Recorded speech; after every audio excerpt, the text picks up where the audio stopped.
First of all, I worked a little extra for this here. Thank you. I put a little OT in. All right, y'all. We are officially divorced. Now he my baby daddy now. Now he really my baby daddy. Okay, baby daddy. Ooh, ooh, ooh, ooh, ooh. Run me my money to see.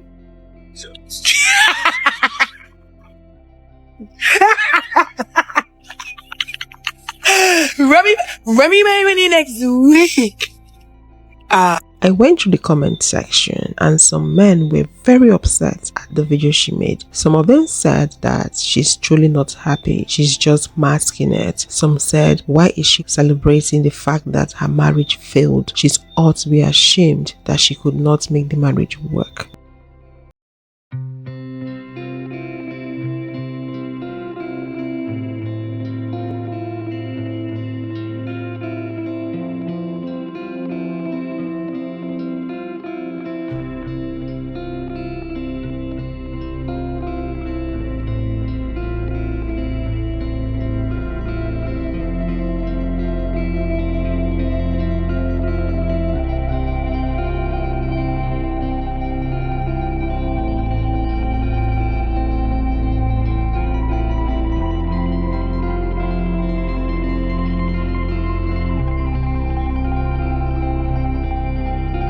It's absolutely heartbreaking, homie. You know, it's heartbreaking that in 2025, this is looked at as an accomplishment. It's looked at as like some kind of feat.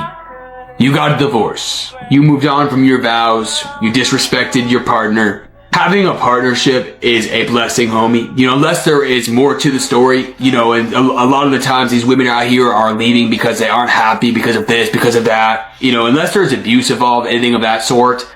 You know, fighting and doing what you need to do to improve for your partner, be together and flourish together, that is much more of a feat. But I wish that more people would read the Bible. I wish that more people would follow God, you know, so they realize just how important marriage really is, man. You know, how important, when you marry somebody, you're there, man. You're there through thick, thin, etc. Men out here, women out here leaving for the drop of a hat. Oh, I'm sad. Goodbye. He who finds a wife finds a good thing. Find a wife. Keep her around, G. Right? Because anytime I question you, you don't want to talk. And then it turns into this shit. This shit. Yeah. Pick your nails. Echo, goddammit. Real productive. Right? This helps a lot. Helps. It helps! Just a random thought while I'm sitting here in my new bed, in my starting over apartment after 24 years of marriage. First of all, this apartment is so quiet and peaceful. I thought I would have to get used to the noise of the city, but my apartment is in the back of the building where there's no streets and it's so quiet and I feel just peace. Today I had a moment where my apartment was freezing. Like, I was so cold. The temperature in my apartment was 68. It's about 69 degrees outside. And I was freezing and I thought, I'm going to turn the heat on. And that may seem like not a big deal, but for me it was an empowering moment because in my marriage, the thermostat was controlled not by me. And if I wanted to change the temperature, it was a big deal. Today I was like, I'm cold. I'm turning on the heat. And I did. And it feels so much better in my apartment now. I'm not freezing. I am comfortable. And it just felt very empowering. And I wanted to share that. So here's to more empowering moments. Divorce is a huge achievement for so many women out there, especially those women that are in marriages that are not favoring them. The process of divorce can be tiring, draining. It can drain you emotionally, financially, and otherwise. And it's worse when you're trying to divorce a narcissistic partner, a wicked partner, a man that doesn't want to let go of you, and he also wants to punish you with the divorce process. that it is not advisable for anyone to stay in a marriage or in a relationship that does not serve them. We all know that statistically, marriage benefits men more than it benefits women. So I understand what those men are feeling. I understand what they're saying, because being married as a man means a lot to that man. That's basically him having a slave take care of him. It does not necessarily mean that all men are this way, but this is what is common out there. So a man gets married and he automatically gets himself a woman, a slave to take care of him. So men love it. Who wouldn't like that? So I understand why the end of a marriage can be painful and difficult for a lot of men out there. A few months ago, I went on a first date with a guy from Hinge, and on his profile, he said he was looking for a long-term relationship. I was like, period, a man who knows what he wants, and he's going to say it loudly and proudly. We love that. We get on the first date, he's telling me about himself. He's like, yeah, I'm looking for a partner. I like to travel, blah, blah. I would love to have kids. Amazing. Doesn't ask me a single question about me. The only time he found things out about me is if I asked him first, and he was like, well, what about you? So you're telling me, a person you've never met before, you have nothing to ask. You don't want to know anything. The art of asking questions might be dead. Curiosity was not in the room with us. It's so difficult for me to understand because I'm literally so curious about everyone ever all the time. I want to know everything. One thing about me is I'm gonna call it out. I literally said, is there anything that you want to know about me? He said, oh, I'm good. You're good? You're all good? You're good on what? You're good on what? And so I'm thinking, okay, I've been on dates before where I'm not really feeling the first date, and I'm like mindful of the questions I ask because I don't want to give them the wrong idea. The man asked me on a second date. But it's giving I could be anybody. It's giving it could be a wall and he would be good. And I don't know if this is an epidemic of men who are good looking, who have never had to try a day in their life, or like what the tea is. And unfortunately, this isn't the first time this has happened to me, and I know this is happening to some of y'all out there too. Stay safe. Let me say this. If a man tells you that you are sexy, you shouldn't take that as a compliment. That man is just telling you that he finds you so attractive that he would love to sleep with you. And I don't see any compliment in that. The man the lady just spoke about, I don't think the man is really interested in her. I don't think the man really wants her. A lot of men are only attracted to women and what we stand to offer. They really don't like the women. So that might be a case like that for her. How can you tell me as an adult that it's on a date with someone you're not interested in knowing the person, you don't have questions to ask? It's a red flag if you ask me. He might have his reasons. Maybe I don't know. I don't want to make excuses for him, but for me it is a red flag. I just feel like he's just there for sex. I know we've spoken about scenarios in the past where men go for dates and after paying for the meal they start asking for the women to follow them home. It's obvious they just want sex, don't care about any other thing but sex on the first date. Let's read some comments. How could you not be interested in someone you're on a date with? What? That's strange. To find a man who is actually interested to get to know you, not just like the idea of you, is getting rarer by the day. I went on a date like this recently and he literally texted me after the date, oh, what do you do for a living? Because he didn't ask one question. Just imagine that. The next comment is coming from a guy. Maybe you're just not that interesting to be asked about. Imagine. You can't just blame the man but never look at yourself. Or maybe you was just yapping like you do usually. On a date, the man is not serious. Are you not supposed to ask questions? Are you not supposed to show interest? If you're not interested in the person, in knowing the person, why then did you go on that date? The next comment is coming from a guy. Next time, stop waiting to be asked. Tell him about yourself too. What's stopping you? Do you want him to ask you what's your name, your age, your favorite food, color, one after the other? This is also coming from a guy. Why didn't you tell him about yourself? Must a man always do everything? They are not serious. They're not for real, honestly. You went on a date. What does a date mean? You're meeting someone for the first time. Crazy. It's so annoying. They just want a pretty girl and could care less about anything else. Shaking my head. It makes me feel so unseen and objectified. I purposely stopped talking when I went on a date with this guy to see if he would be the conversation starter. Yeah, we sat there in silence. So I have to pay for my own food? Yeah, do you want to come home with me or no? No. So, no, I'm not paying for you. So you want me to tell you? Yeah, unless you want to come home with me. No, wait, it's just a joke. It's just a TikTok joke. It's just a joke. Actually, it's not a joke. These men, in fact, think that you owe them coochie for dinner. They have always thought this. They go on dating apps to use you for coochie, okay? Because they think they deserve coochie after dinner, all right? So that's why now they're switching to the whole, well, we could just go on a coffee date thing, okay? Because they're not doing it because they care about you. They're not doing it to actually get to know you. They're doing it to see if they actually want to spend some more money on you on dinner, and then they could maybe again try to finesse you into giving up the cooch, okay? So when women are like, I'll just do coffee dates, like it's more for me anyways, it saves me time. Why? Why? Because either way, they're just going down a fucking checklist to see what they have to do to get into your pants. All of them, okay? All of them just want one thing. And then all of a sudden when they don't get that one thing, they switch up. They have always been like this. It's always been transactional.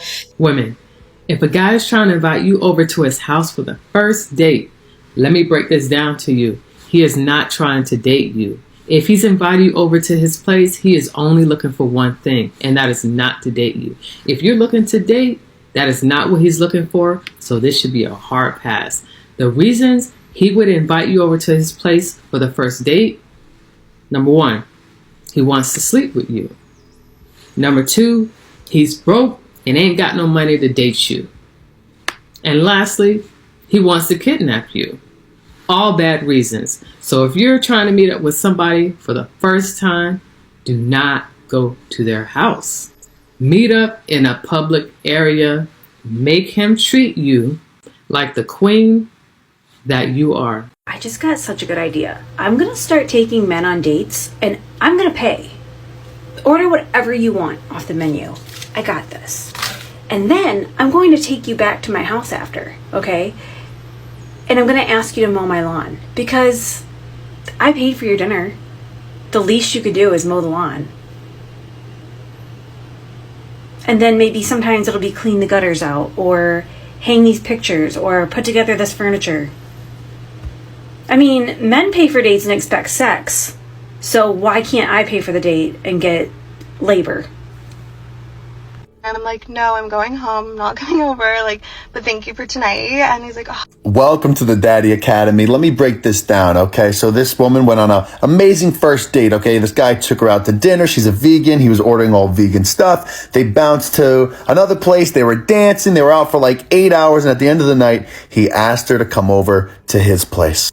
Is that a red flag or not? Okay, but let me break it down a little further, okay? I always say this. On a first date or second date, you don't want to be going on what I like to call these marathon dates, okay? 8 hours long. You're bopping around, because what's happening there, it's a comfort build. Not saying that he's doing this on purpose, but it's a comfort building technique, if you will, okay? If I go out and treat this woman to an amazing dinner and then bounce her somewhere else, have a great time at another place, you're essentially combining 2 to 3 dates into one day. 8 hours from like 8 to 1, 8 to 2 in the morning. It's like that. If you broke that up, that's like 2 or 3 separate dates. So he's building this comfort with you. Not saying it's a malicious intent, but that's what's happening here. So by the end of this time, if he goes to ask you to come back to his place, it's not a red flag. Okay, guy finds you attractive, potentially wants to hook up with you. He was acting like a gentleman, so all good signs there. But it's not a red flag, but it's like, you just got the flag's in the distance and you're looking and it's a warm tone. You can't tell the color yet, but the tone is warm. I would not write this guy off yet. Everything he did seemed like a gentleman, fun, cool guy, okay? But you have to see what his behavior is coming out of this first date, okay? You said no to going back. That's great, okay? But we have to see how his intentions progress now moving forward. Let him take you on the second date. See if his texting is consistent. See if he consistently sets up that second date, like for this week. Like if he does that, and he gets the hint and he doesn't invite you back, it's a normal date, you guys have a great time again, and then he sets up a third date and he's consistent, like, okay, that's all good stuff. Okay, just because a guy wants to hook up with you, there's tons of people who hook up, complete stunner. There's tons of guys who, hook up on the first date and then make this woman his girlfriend. So it doesn't necessarily mean like a bad thing. But you want to make him earn it, so to speak, okay? So don't write this guy off yet. He seemed like a cool guy, seemed like a gentleman.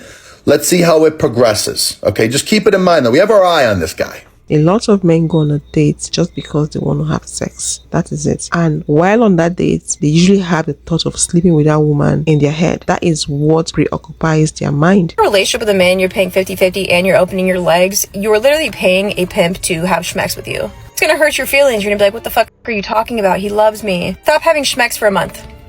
I doubt you'll make it past a week or two, actually, until you see the real reality of it. It is a transactional relationship. This isn't based on love and compatibility and helping each other. As soon as women stop delivering their side of the bargain, they stop playing the game. And most women are actually scared to test this out because they know deep inside that this is true. Man will absolutely pay the bills if you get fired. Absolutely. He will just expect you to open your legs. Now, on the other end, if he gets fired and you're paying all the bills, he will still expect you to open your legs. Because all men are transactional in relationships, they aren't dating you out of love. It is conditional for one thing. It's not conditional for what you bring to the table as far as your intelligence and what you teach him and how you help him around the house. It is literally for your body. This is how men have always looked at women. Nothing has changed in 2025 that has made their minds all of a sudden switch and look at women as human beings. Yes, feminism helped us get into the workforce, get bank accounts, be able to own homes.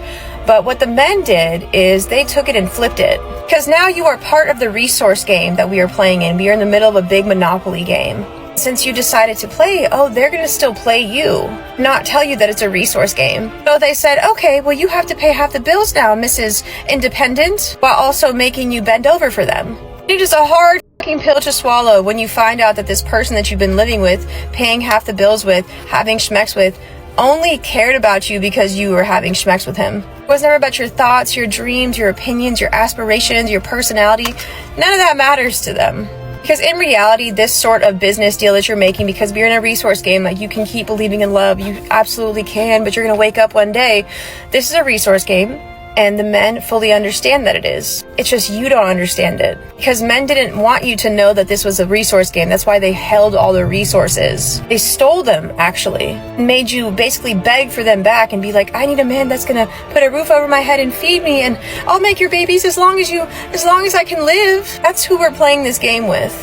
You don't have to believe me. Just go test it. Test it yourself. Be prepared to see the harsh reality. Like a happy marriage, ones that your man's not cheating. Do not deprive him of love, if you will. Do not do that, because men and women are different. We can go months without it. They cannot. And when they don't get it, they become feisty, they become angry, and then you get problems. Why would you deprive him? I never understand married women that deprive their husbands. Like, he's gonna go look somewhere else. Like, never understand why women do. Well, that was an oxymoron if I've ever seen one. If you deprive him, he will cheat on you. But I'm not talking about the women who do that if he is cheating. So we agree that if men don't get the box, they will cheat. And it kind of erases this whole theory that they are in love with you and loyal, doesn't it? Doesn't it? It tells us that it is conditional for the coochie. And what's more insane is that there's so many women on that video saying, that's exactly how me and my man operate. That's exactly how we live a happy life. Your man is on a constant fuse if you don't let him use the cooch. He'll get angry and there'll be problems and he'll go somewhere else. Well, it doesn't seem like he's a good man then. It seems very conditional, doesn't it? That's what fascinates me about this whole conversation is women swear up and down that it's love and it's a partnership and it's me and him and we both work really hard at this, but as soon as you don't hold up your end of the bargain, it's a wrap? That's interesting. Do you know of any relationship that doesn't have sex in it and it's healthy? Both partners are happy. The man is happy, the woman is happy. Do you know of any relationship like that? I'm very much aware that there are countless relationships that are sexless. There's no sex at all for reasons best known to them. And such relationship is not healthy. The man is always angry. It's either he's cheating, he's getting sex from somewhere else, or he's angry, he's not happy in that relationship. A lot of women out there can survive without sex. I'm not talking about the sex addicts. Normally, women can survive without sex, but a lot of men cannot survive without sex. So many relationships that are thriving, if you take sex away, most of those men will lose interest. They wouldn't want to be with that woman anymore. That's why the religious people will always advise women to give their husband sex regardless of the situation. Do not stab your man. It's all about sex for them. So if you take sex out of some relationships, the relationship will crumble. It's all about sex for most men. This is what men in the UK are asking ChatGPT about dating, and it is super eye-opening. I said to ChatGPT, when you speak to men in the UK, what are men asking you about relationships and dating? Please be brutally honest and don't tell me what I want to hear. And it said, when UK men come to me asking about relationships and dating, here's what actually comes up, and it is not flattering to the current state of things. First of all, a shocking number of men, especially younger or are pill influenced, asked, does a high body count make a woman less valuable? And can I find a loyal woman if she slept with more than 5 guys? They're often stuck on this purity paradox where they want a woman who's sexually open with them, but has a past like a nun. Next up, men are asking, where have all the good women gone? This translates to, why do women only want men with money? And why do they ghost if I'm nice? Men feel rejected or overlooked, but don't often consider how they show up emotionally or physically. A lot of them don't want to self-reflect. They want a cheat code. And also have a fear of being used. They're terrified of being used for money, emotional support, sex without a relationship. This makes them either withdraw emotionally or go transactional and think, what can I get from this? Or get bitter fast. Then they're asking questions related to porn addiction. Men often bring warped views of schmex and connection. Questions like, how do I get my girlfriend to do X, Y, Z in bed? Or is it a red flag if she doesn't want schmex as often as me? Many men don't realize their expectations are shaped more by fantasy than reality. Then men are coming with confusion around gender roles. Post-manosphere, a lot of men are split. They ask, do I need to provide and lead, or is that toxic? And why do women say they're independent but then still expect me to pay? They're stuck between trying to be a modern man and the messages drilled into them about traditional masculinity. They've got fear of rejection. Plenty of men are asking how to test a woman before investing. They want to protect themselves emotionally, but it often looks like hot and cold behavior, withholding affection, only dating casually for now. They frame it as caution, but often it's fear in disguise. Any woman who's dated recently will have experienced all of these things. To summarize, many UK men I hear from are stuck in fear, entitlement, or confusion, and often all three. They want affection without vulnerability. How common is that? That is all we're seeing in dating. Loyalty without commitment, again, spot on. Sex without emotional labour. This is so in line with what every woman I know has experienced. And control without responsibility. And what's underneath it all, questions ChatGPT, a deep, unspoken loneliness. Many men don't feel safe to admit they want love. They think it makes them look weak, so they perform detachment instead.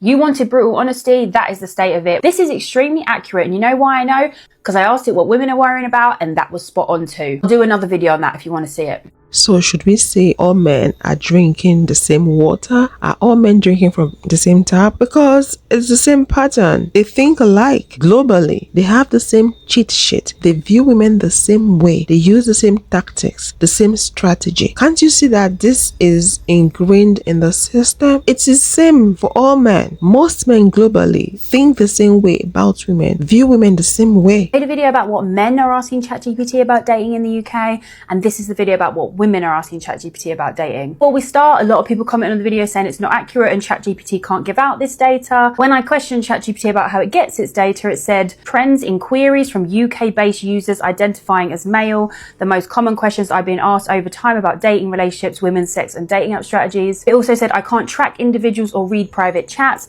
but I can identify large-scale anonymized trends across conversations. Let's get to what the women are asking and if it's accurate. Number 1, why do men disappear after acting like they're obsessed with me? This is the most common question, says ChatGPT. Women are exhausted by love bombing followed by ghosting.